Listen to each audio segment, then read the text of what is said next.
बात सही बा।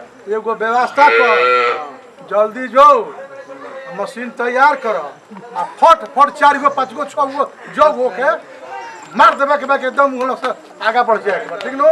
हाँ लग जाए तैयारी में एकदम। अब पूछा मत। ठीक है बा, हम इंतजार करत रहनी। ठीक बा, चलो हो। देखिए घबरा मत। देखा बबुआ के संग तनी मेहनत तू करियो। ठीक नो?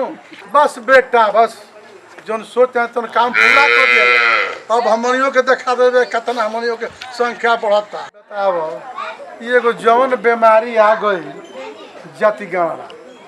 ई जाति गणना जौने क दिहला से जवानो कि बाबा जी हमनी के तो भइयो एकदम गईनी जा।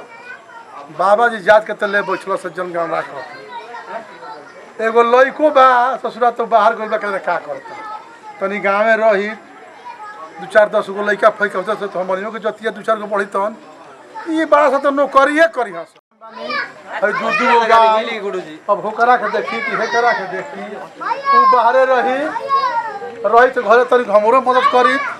बियाह शादी हो जाई 2-4 5 गो लइका होता स कुछ जनगणना और हमरो बढ़ जाई। ऐसा कदर बस नौकरी कर बाहर कर। हमने के होत ला के लइका जब सियान हो जाए नौकरी होई तो बियाह ना लगे जा।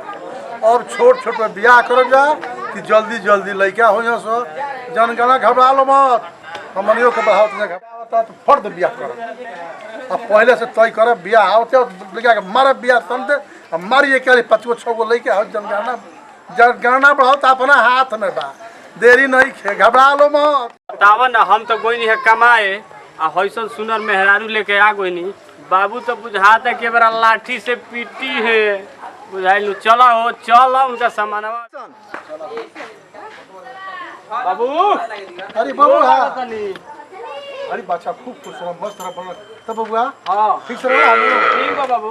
है के बबुआ तार पतो हां अब देखलिए कि सुगर सागर भी है तो बियाह कर लेनी। बियाह कर बस बेटा चिंता मत कर यही के इंतजार हम करत रहनी है का और बाबू बियाह करे के फिर में रहनी है।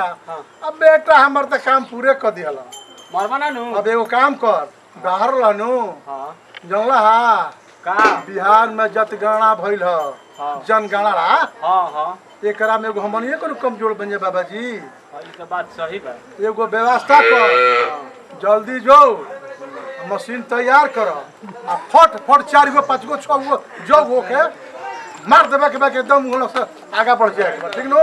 हाँ लग जाए तैयारी में एकदम। अब पूछा मत। ठीक है बा, हम इंतजार करत रहनी। ठीक बा, चलो हो। देखिए घबरा मत। देखा बबुआ के संग तनी मेहनत तू करियो। ठीक नो?